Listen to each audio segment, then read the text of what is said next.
Uh, we are in beginning our discussion on 5G, and we will now be talking about how the resources are allocated. But similarly, there is PDCCH. But the location of PDCCH is not fixed like before. We used a term before, transmission time interval, okay, TTI. It is always used in all early generations.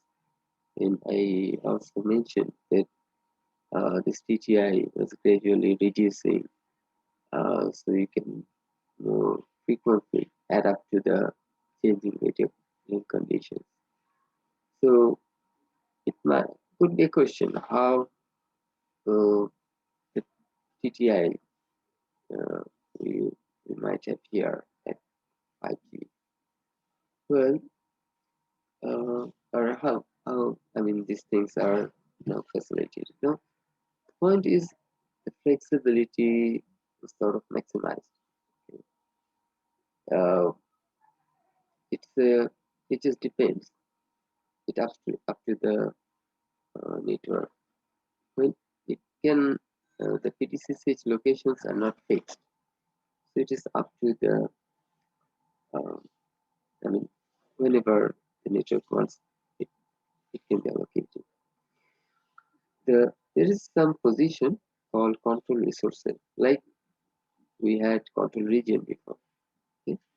But instead of control region, which spans over the whole frequency bandwidth, now it is control resource set.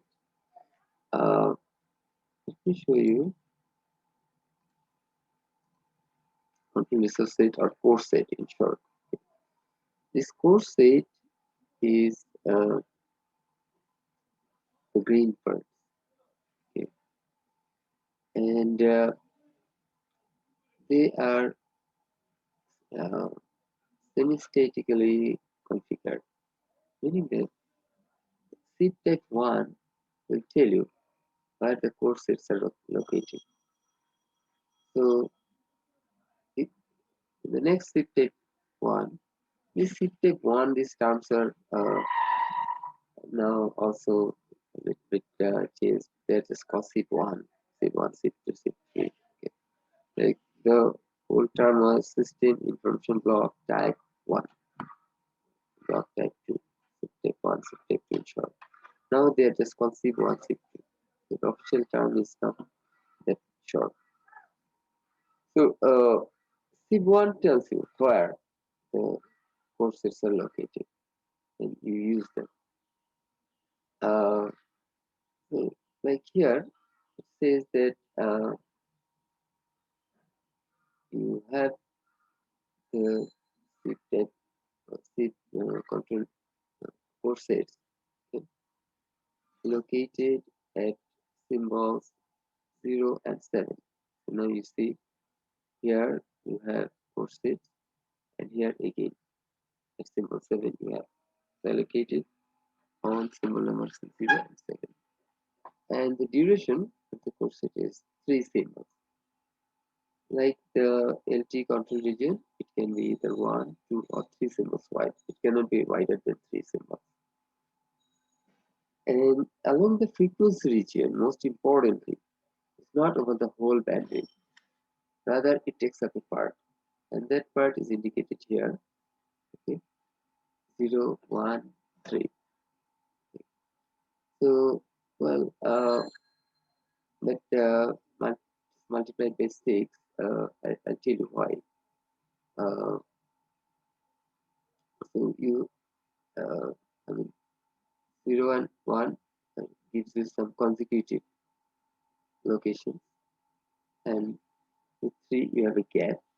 Okay, at another frequency location you have the course uh, situated, and then you have them on slots 0 and 1. So slot number 0 and 1 uh, have the same uh, courses repeated. Then you can see that there is a period of 5. Okay, so after every 5 slot, this whole thing will be repeated. So that is what Sieve1 is configuring. That every 5 slots, this whole thing will be repeated. And these courses will include PDCCH, but not necessarily you have to fill in the whole course set with PDCCH. It's up to you. You can keep the whole course set, any of the course set blocks empty, or you can take a part of it. Okay. So the orange parts are actual PDCCH. The rest of the course sets are left unused. Okay. So Sieve1 will tell you the course set locations, but then the UE has to look for it, look for PDCCH. And this search procedure was also uh, there in LT. Within the given control region, we kept searching if we have any PDCCH and whether that PDCCH instance is intended for itself. I mean, the CRC is scrambled with the ID of the UE or some common ID like SIDentity or PIDentity. Okay, only then it would read the PDCCH, but it looks for it. So it's actually course set gives you a search space. Within the search space, you have to look for uh, the well. The term search space is used little differently. Okay. Like you have some time frequency grid course set given for possible fixed locations, but the term search space is what I think is clear now. I can go back to the original book. The term search space means that how many different ways the PDCC instances can be located within the time frequency grid, and the U has to try all of them, okay, or until it can hit a particular instance. It has to try the different possibilities, the way they can be located, the size of the PDCC instance. So there are in LT there are to limit the possibilities. So just the search space is not too high. Like for when we correlation is done for synchronization, the search space was for PSS is like 3. Out of 3, it has to find out which one is correct. It's now 336 for SSS. Okay. For step 1, 2, 3, okay, in 3G, we use the term search space. Search space was reduced to 8 from 512 when you look for PS. Okay. So now you probably understand what search space term means. So to find out the target, okay, how wide the pool is. So the pool is 44 in the case of LG, and it is also limited to 44 here. Okay, the different variations possible, how it is can be. Somewhere written that such space, yeah, you see that there can be at most 44 attempts for the E for complex search. Now within this course set, the PDCC instances are formed using a few things called RAGE and CCE. Uh, this is something we also had in the case of LT, but I just didn't explain. But if you look at chapter 5 of my book, the early couple of pages explain this range and CC formation. Okay. So here we can explain. So one range actually means one resource block, okay, and uh, in the frequency domain, and one symbol in the time domain. One resource, I mean 180 kilohertz or 360 kilohertz, depending on your software skill. And then you generate CCE. One CC will is comprised of 6 rates. Now, the PDC core set can range 1, 2, or 3 symbols. So now you see the possibilities. So if it is one symbol, then one CCE will take up. So this way, I mean, along the frequency axis or vertically, it is 12 subcarriers. Okay? 12 subcarriers by one symbol is the dimension for each of the range here. Resource element group. And 6 of them forms one CCE. The whole term for CC is control channel element. But if it is 2 symbols wide, then you see how the CC can be located. Along the frequency axis, one CC takes up 3 times 12 subcarriers, 36 subcarriers. Okay. And if it is the 3 symbols wide, then you see it is 2 times 12, 24 subcarriers wide. Okay. The actual bandwidth depends on the subcarrier space.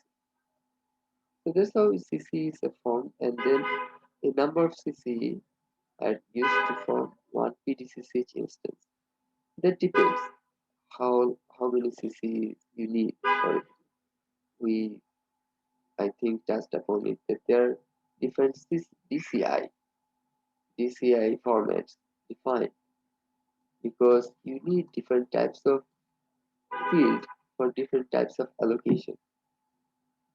Okay, and so for example, if we talk about dynamic and semi-persistent allocation, or when you are allocating paging message or system information message, then you need very small amount of information.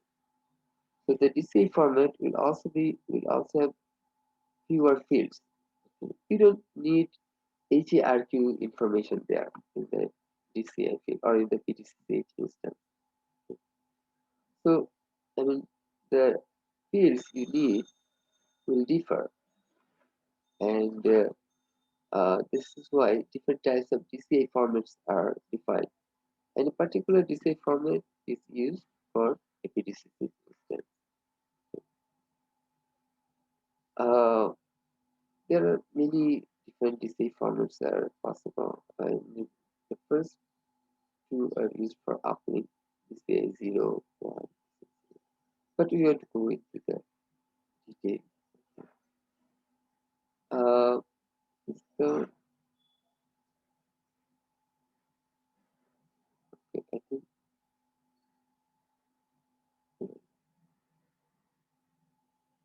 for the downlink allocation, DCI format 1011 are used.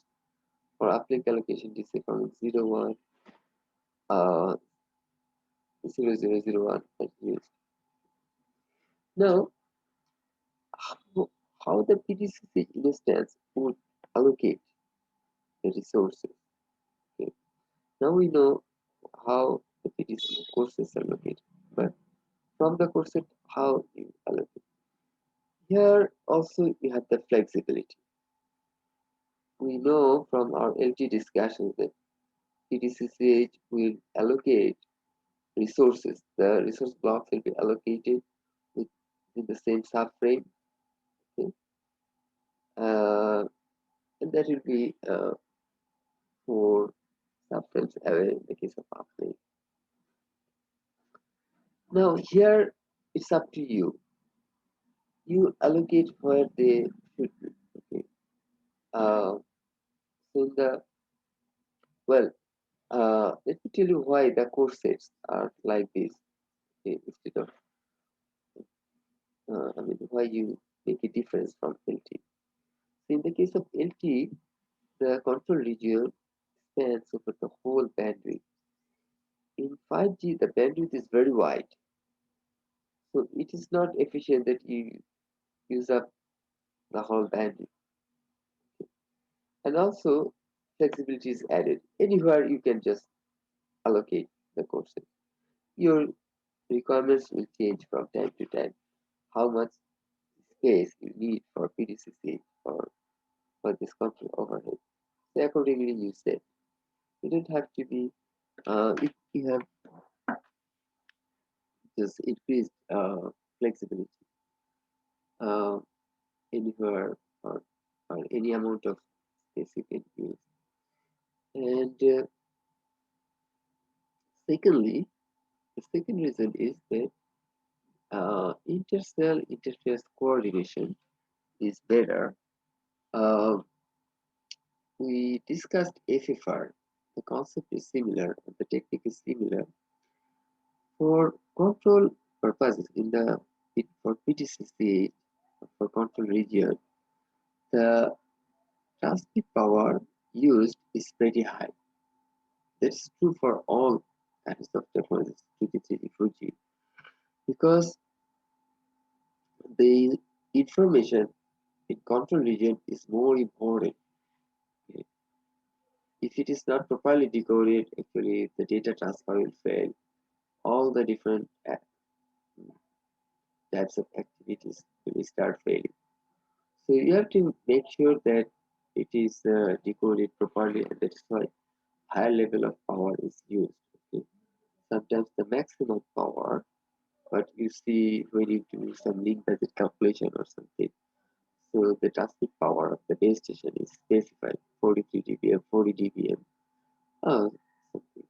So oftentimes that power, that level of power is used for your control signals.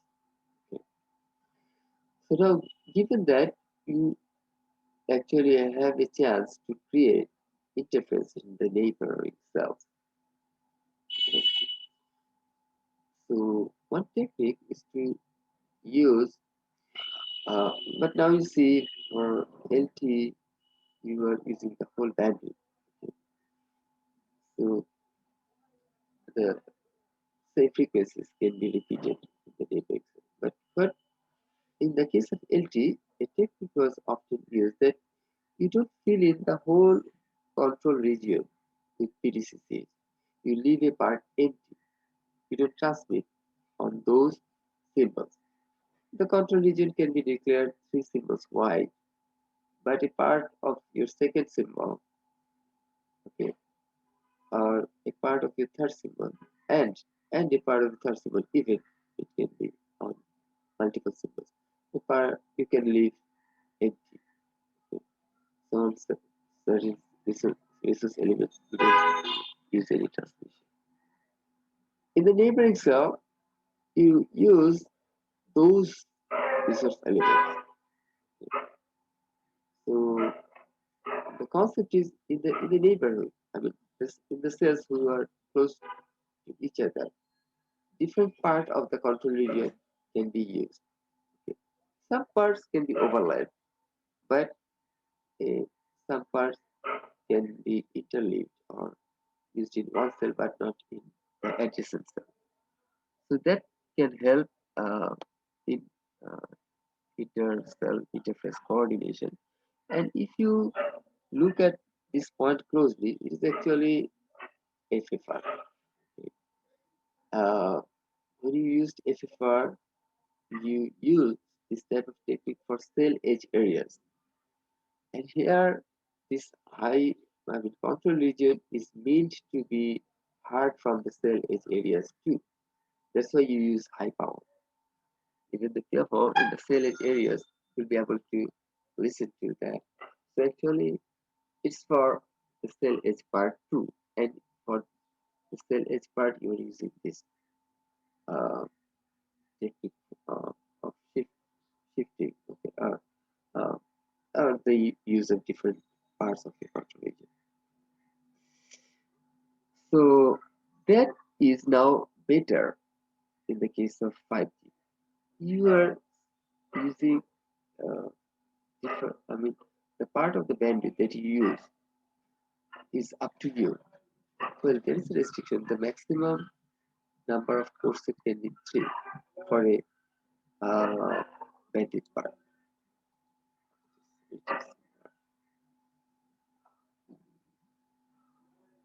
Yeah. If you see that a particular one bandwidth part can be active at a time, either in downlink or in uplink. You have the use configured for different bandwidths, but at a time only one will be active. And you can configure 3 different courses for it. So this courses, the example I showed you is the demonstration of configuration of one course set. Okay. Similarly, you can have 2 more course sets configured. Okay. I'm talking about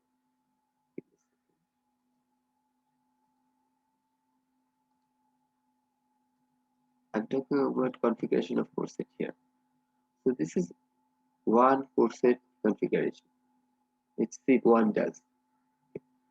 Similarly, you can have 2 more course sets allocated, but not more than 3 in total. Okay, now each of the course set can have now these course sets can be located anywhere in the bandwidth. You don't have to span over the whole bandwidth. So now you see interleaving among the closely located or adjacent cells can now be better, right? You're using high power on the courses, so different parts of the bandwidth will be used for courses in the neighboring cells. So intercell interface coordination ICSC can now be even better. So that's the second reason for. Now this course set will PDCCH, which can allocate the resources just the way it wants. Okay. It doesn't have to be just the resource block next to itself. Okay. It tells you where to start and the say in time domain. Okay. It will allocate some resources, some resource blocks. It will tell you where those resource blocks is start, the starting symbol, and the number of allocated symbols. That's it. Okay. In time domain, the starting symbol and then the number. Oh, by the way, I forgot something. In the case of LTE, the resource blocks are have a dimension, fixed dimension in both frequency and time. In frequency, it is 12 uh, sub-carriers wide, okay, and in time, it is 7 symbols wide. But in 5G, you have the added flexibility in time. In frequency, it is still 12 kilohertz, 12 sub-carriers, and the actual bandwidth depends on the sector spacing. And in time, it just depends. Okay, you when you allocate resources, you in frequency domain, it tell you where those resource blocks are located. Okay, each of them 12 kilohertz wide. The chunks are 12 kilohertz wide. You tell them where they are located. But in time domain, you don't specify. It will be you just tell how wide it is in terms of number of symbols. Okay. So when you allocate resources, you specify the starting symbol where it starts and then how wide it is. So see the flexibility. In in number of symbols, you are now specifying. So the PTCC instance uh, has probably I'm probably understand that uh, the allocation will be very smart now. I mean, in 5G, and also it is I mean the feedback, HRQ feedback can now also be faster. Okay, okay. Because in the frequency domain you can take wider, and in time domain you can take just a few symbols. You don't have to take all 7 symbols and use it for the whole HRQ purpose. It could be just say 2 symbols wide. Your information you can send, you can finish transmission in 2 symbols or even in 1 symbol. And that you can use for HRQ feedback. So the whole HRQ will complete faster. The transmission will also finish faster if you have a latency constraint, high level of constraint for latency. You just finish your transmission very quick. Because in frequencies you can take more resource blocks, but in time you take fewer symbols. So these advantages you can take now. So you know what? I mean, we had actually this kind of proposals in LT days. Okay, in one group, when my sister was sick, okay, and that paper eventually we could publish, and it was under development. But anyway, to minimize latency, we had this kind of proposals. Uh, anyway, so 5G incorporates actually. Uh, so let me stop now, and I'll create another session for some to discuss some other topics and 5G. Jazakallah for your time.